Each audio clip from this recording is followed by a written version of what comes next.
ಆಕಾಶವಾಣಿ ವಾರ್ತೆಗಳು ಓದುತ್ತಿರುವವರು ವಿಮಲಾಕ್ಷಿ ನಾರಾಯಣಮೂರ್ತಿ. ಮುಖ್ಯಾಂಶಗಳು: ಹವಾಮಾನ ಬದಲಾವಣೆ ಎದುರಿಸಲು ತ್ವರಿತ ಮತ್ತು ದೃಢ ಕ್ರಮಗಳು ಅಗತ್ಯ, ರಾಷ್ಟ್ರಪತಿ ದ್ರೌಪದಿ ಮುರ್ಮು. ಶಾಂತಿ, ಸ್ಥಿರತೆಗೆ ಬದ್ಧತೆ ಪುನರುಚ್ಚರಿಸಿದ ಕೌಲಾಲಂಪುರ್ ಘೋಷಣೆ, ಪೂರ್ವ ಏಷ್ಯಾ ಶೃಂಗಸಭೆಯಲ್ಲಿ ಅಂಗೀಕಾರ. ಮೋಂತಾ ಚಂಡಮಾರುತ, ಆಂಧ್ರಪ್ರದೇಶ ಕರಾವಳಿಯಾದ್ಯಂತ ಬಲವಾದ ಗಾಳಿಯೊಂದಿಗೆ ಭಾರೀ ಮಳೆ. ಸೀಶೆಲ್ಸ್ ಪ್ರವಾಸ ಸಂಪನ್ನಗೊಳಿಸಿ ಭಾರತಕ್ಕೆ ಮರಳಿದ ಉಪರಾಷ್ಟ್ರಪತಿ ಸಿಪಿ ರಾಧಾಕೃಷ್ಣನ್.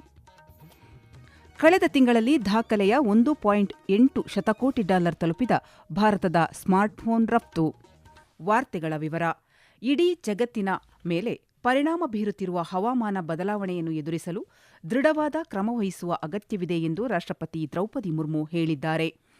ನವದೆಹಲಿಯ ಭಾರತ್ ಮಂಟಪದಲ್ಲಿಂದು ಅಂತಾರಾಷ್ಟ್ರೀಯ ಸೌರ ಒಕ್ಕೂಟ ಐಎಸ್ಎ ಸಭೆಯ 8ನೇ ಅಧಿವೇಶನದಲ್ಲಿ ಮುಖ್ಯ ಭಾಷಣ ಮಾಡಿದ ರಾಷ್ಟ್ರಪತಿ, ಜಾಗತಿಕ ಹವಾಮಾನ ಬದಲಾವಣೆ ವಿರುದ್ಧ ಕ್ರಮವಹಿಸಲು ಭಾರತ ಬದ್ಧವಾಗಿದೆ. ಭಾರತ ಹಾಗೂ ಜಗತ್ತಿನಾದ್ಯಂತ ನಾಗರಿಕತೆಗಳು ಸೂರ್ಯನನ್ನು ಜೀವ ಮತ್ತು ಶಕ್ತಿಯ ಮೂಲವೆಂದು ಪರಿಗಣಿಸುತ್ತವೆ ಎಂದು ಹೇಳಿದರು. The ISA represents a significant step towards addressing this global challenge by encouraging the adoption and use of solar energy. Solar energy is a rediscovery of an ancient truth, that is, sun is the most democratic source of energy, accessible to all and belonging to none. The Solar for All initiative of the Government of India is based on this concept. ನವ ಮತ್ತು ನವೀಕರಿಸಬಹುದಾದ ಇಂಧನ ಸಚಿವ Pralhad Joshi, ISI ಒಕ್ಕೂಟದ ಮಹಾನಿರ್ದೇಶಕ ಆಶೀಶ್ ಖನ್ನಾ ಕಾರ್ಯಕ್ರಮದಲ್ಲಿ ಉಪಸ್ಥಿತರಿದ್ದರು. 4 ದಿನಗಳ ಈ ಜಾಗತಿಕ ಕಾರ್ಯಕ್ರಮದಲ್ಲಿ 124 ರಾಷ್ಟ್ರಗಳು ಮತ್ತು ಜಗತ್ತಿನಾದ್ಯಂತದ 40ಕ್ಕೂ ಹೆಚ್ಚು ಸಚಿವರು ಭಾಗವಹಿಸುತ್ತಿದ್ದಾರೆ. ಈ ಕಾರ್ಯಕ್ರಮ ಸಹಕಾರವನ್ನು ಬಲಪಡಿಸಲು ಹಾಗೂ ಉಜ್ವಲ ಮತ್ತು ಸುಸ್ಥಿರ ಭವಿಷ್ಯಕ್ಕಾಗಿ ಸೌರಶಕ್ತಿ ಅಳವಡಿಕೆಯನ್ನು ವೇಗಗೊಳಿಸಲು ಜಾಗತಿಕ ಸಮುದಾಯವನ್ನು ಒಟ್ಟುಗೂಡಿಸಿದೆ. ಶಾಂತಿ ಮತ್ತು ಸ್ಥಿರತೆಗೆ ಬದ್ಧತೆಯನ್ನು ಪುನರುಚ್ಚರಿಸುವ ಕೌಲಾಲಂಪುರ್ ಘೋಷಣೆಯನ್ನು 20ನೇ ಪೂರ್ವ ಏಷ್ಯಾ ಶೃಂಗಸಭೆ ಅಂಗೀಕರಿಸಿದೆ. ಕೌಲಾಲಂಪುರ್ನಲ್ಲಿ ನಡೆದ ಶೃಂಗಸಭೆಯ ಸಂದರ್ಭದಲ್ಲಿ ಅಂಗೀಕರಿಸಲಾದ ಘೋಷಣೆ ಕಾರ್ಯತಂತ್ರದ ವಿಶ್ವಾಸವನ್ನು ಉತ್ತೇಜಿಸಲು ಹಾಗೂ ಪ್ರಾದೇಶಿಕ ಮತ್ತು ಅಂತಾರಾಷ್ಟ್ರೀಯ ವ್ಯವಹಾರಗಳಲ್ಲಿ ಪಾರದರ್ಶಕ ಮತ್ತು ಜವಾಬ್ದಾರಿಯುತ ನಡವಳಿಕೆಯನ್ನು ಖಚಿತಪಡಿಸಿಕೊಳ್ಳಲು ಭಾಗವಹಿಸುವ ಇತರ ದೇಶಗಳೊಂದಿಗೆ ನಿಕಟ ಪಾಲುದಾರಿಕೆಗೆ ಈ ಘೋಷಣೆ ಕರೆ ನೀಡಿದೆ. ಪ್ರಾದೇಶಿಕ ಅಭಿವೃದ್ಧಿಗೆ ಸಹಕಾರ, ಭದ್ರತಾ ನೀತಿಗಳು, ವಿಪತ್ತು ನಿರ್ವಹಣೆ ಮತ್ತು ಉದಯೋನ್ಮುಖ ಪ್ರಾದೇಶಿಕ ವ್ಯವಸ್ಥೆಯ ಕುರಿತು ಮಾಹಿತಿ ವಿನಿಮಯದ ಮಹತ್ವವನ್ನು ಇದು ಒತ್ತಿ ಹೇಳಿದೆ. ಬಂಗಾಳ ಕೊಲ್ಲಿಯಲ್ಲಿ ಮೋಂತಾ ಚಂಡಮಾರುತ ಬಿರುಸುಗೊಳ್ಳುತ್ತಿದೆ. 90ರಿಂದ 100 ಕಿಲೋಮೀಟರ್ ವೇಗದಲ್ಲಿ ಗಾಳಿ ಬೀಸುತ್ತಿದ್ದು, ಆಂಧ್ರಪ್ರದೇಶ ಕರಾವಳಿಯಾದ್ಯಂತ ಭಾರೀ ಮಳೆ ಸುರಿಯುತ್ತಿದೆ. ಶ್ರೀಕಾಕುಲಂ, ವಿಶಾಖಪಟ್ಟಣಂ, ಅನಕಪಲ್ಲಿ, ಪೂರ್ವ ಗೋದಾವರಿ ಸೇರಿದಂತೆ ಹಲವು ಜಿಲ್ಲೆಗಳಲ್ಲಿ ಈಗಾಗಲೇ ಭಾರೀ ಮಳೆಯ ಜೊತೆಗೆ ತೀವ್ರ ಗಾಳಿ ಬೀಸುತ್ತಿದೆ. ಹಲವು ಜಿಲ್ಲೆಗಳಿಗೆ ಆರೆಂಜ್ ಹಾಗೂ ಯೆಲ್ಲೋ ಅಲರ್ಟ್ ಘೋಷಿಸಲಾಗಿದೆ. ಆಂಧ್ರಪ್ರದೇಶ ಸರ್ಕಾರ ದಿನದ 24 ಗಂಟೆ ಕಾರ್ಯನಿರ್ವಹಿಸುವ ನೈಜ ಸಮಯದ ಆಡಳಿತಾತ್ಮಕ ವಾರ್ ರೂಮ್ ಸ್ಥಾಪಿಸಿದ್ದು ಕಟ್ಟೆಚ್ಚರ ವಹಿಸಿದೆ. ಎಲ್ಲ ಆಸ್ಪತ್ರೆಗಳನ್ನು ಹೈ ಅಲರ್ಟ್ನಲ್ಲಿಡಲಾಗಿದ್ದು, ಗರ್ಭಿಣಿ ಮಹಿಳೆಯರು ಮತ್ತು ಹಾಲುಣಿಸುವ ತಾಯಂದಿರ ಕುರಿತು ವಿಶೇಷ ಗಮನ ಹರಿಸಲಾಗಿದೆ. ಎಲ್ಲ ರೀತಿಯ ಸಮುದ್ರ ಚಟುವಟಿಕೆಗಳಿಗೆ ನಿರ್ಬಂಧ ವಿಧಿಸಲಾಗಿದೆ. ಮುಖ್ಯಮಂತ್ರಿ ಚಂದ್ರಬಾಬು ನಾಯ್ಡು ಪರಿಸ್ಥಿತಿ ಕುರಿತು ಸ್ವತಃ ಮೇಲ್ವಿಚಾರಣೆ ನಡೆಸುತ್ತಿದ್ದಾರೆ.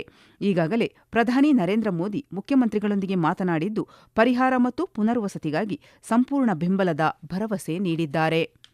ದಕ್ಷಿಣ ಮಧ್ಯ ರೈಲ್ವೆ, ಪೂರ್ವ ಕರಾವಳಿ ರೈಲ್ವೆ ಮತ್ತು ಏರ್ ಇಂಡಿಯಾ ಎಕ್ಸ್‌ಪ್ರೆಸ್ ಇಂದು ತಮ್ಮ ಹಲವು ಸೇವೆಗಳನ್ನು ರದ್ದುಗೊಳಿಸಿವೆ.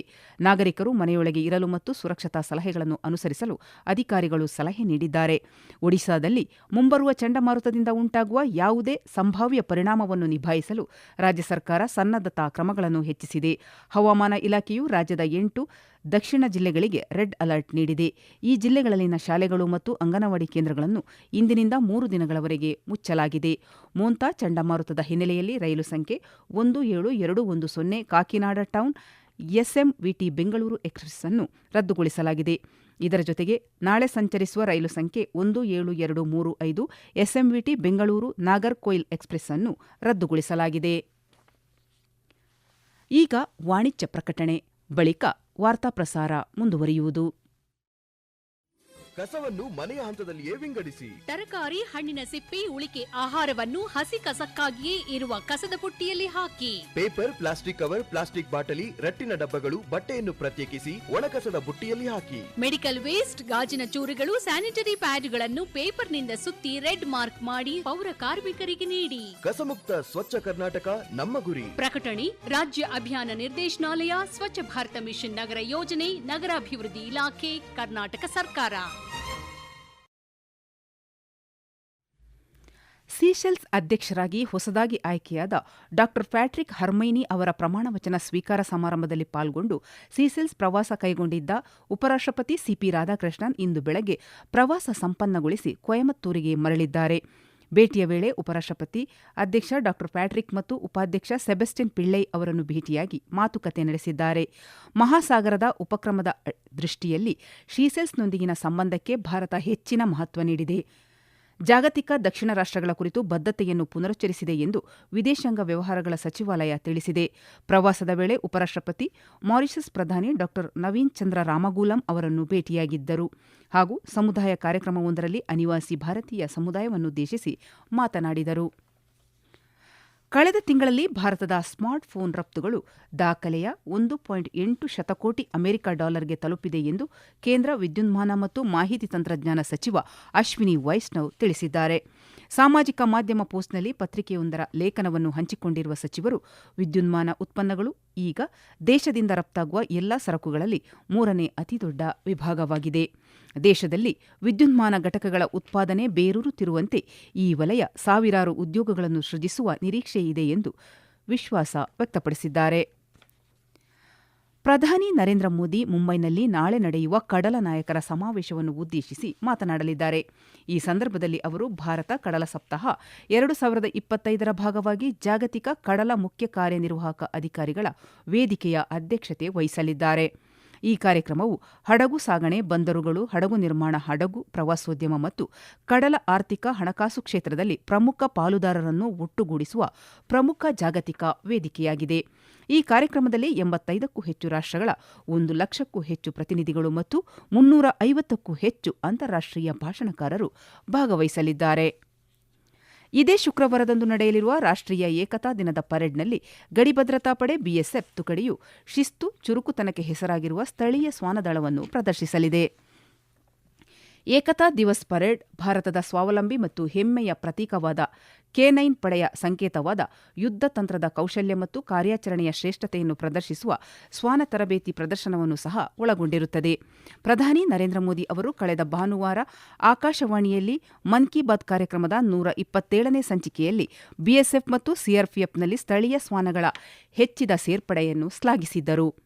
ಪ್ರಧಾನಿಯವರ ಮನ್ ಕಿ ಬಾತ್ ಕಾರ್ಯಕ್ರಮದಿಂದ ಸ್ಫೂರ್ತಿ ಪಡೆದು ಬಿಎಸ್ಎಫ್ ಅಕಾಡೆಮಿ ಸಂತಾನೋತ್ಪತ್ತಿ ಮತ್ತು ತರಬೇತಿ ಕಾರ್ಯಕ್ರಮಗಳನ್ನು ಪ್ರಾರಂಭಿಸಿದೆ.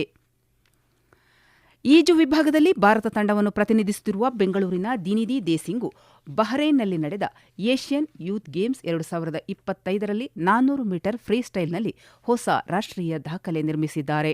ದಿನಿಧಿ 4 ನಿಮಿಷ 21.86 ಸೆಕೆಂಡುಗಳಲ್ಲಿ ಗುರಿ ತಲುಪಿ ಫೈನಲ್ನಲ್ಲಿ 5ನೇ ಸ್ಥಾನ ಪಡೆದಿದ್ದಾರೆ. 4 ನಿಮಿಷ 24.60 ಸೆಕೆಂಡುಗಳಲ್ಲಿ ಗುರಿ ತಲುಪುವ ಮೂಲಕ ತಮ್ಮದೇ ಆದ ದಾಖಲೆಯನ್ನು ಉತ್ತಮಗೊಳಿಸಿದ್ದಾರೆ. ಪಕ್ಕೆಲುಬಿನ ಗಾಯದಿಂದ ಗಂಭೀರ ಆರೋಗ್ಯ ಸಮಸ್ಯೆಗೆ ತುತ್ತಾಗಿ ಸಿಡ್ನಿ ಆಸ್ಪತ್ರೆಯ ತೀವ್ರ ನಿಗಾ ಘಟಕದಲ್ಲಿ ಚಿಕಿತ್ಸೆ ಪಡೆಯುತ್ತಿರುವ ಭಾರತ ತಂಡದ ಕ್ರಿಕೆಟ್ ಆಟಗಾರ ಶ್ರೇಯಸ್ ಅಯ್ಯರ್ ಆರೋಗ್ಯ ಸ್ಥಿತಿ ಸ್ಥಿರವಾಗಿದೆ ಎಂದು ಟಿ20 ಕ್ರಿಕೆಟ್ ತಂಡದ ನಾಯಕ ಸೂರ್ಯಕುಮಾರ್ ಯಾದವ್ ತಿಳಿಸಿದ್ದಾರೆ.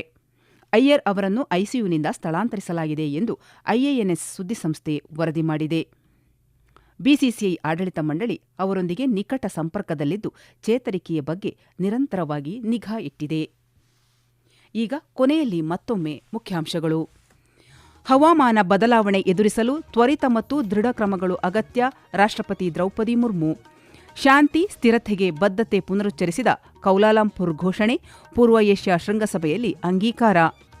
ಮೋಂತಾ ಚಂಡಮಾರುತ, ಆಂಧ್ರಪ್ರದೇಶ ಕರಾವಳಿಯಾದ್ಯಂತ ಬಲವಾದ ಗಾಳಿಯೊಂದಿಗೆ ಭಾರೀ ಮಳೆ. ಸೀಶೆಲ್ಸ್ ಪ್ರವಾಸ ಸಂಪನ್ನಗೊಳಿಸಿ ಭಾರತಕ್ಕೆ ಮರಳಿದ ಉಪರಾಷ್ಟ್ರಪತಿ ಸಿಪಿ ರಾಧಾಕೃಷ್ಣನ್.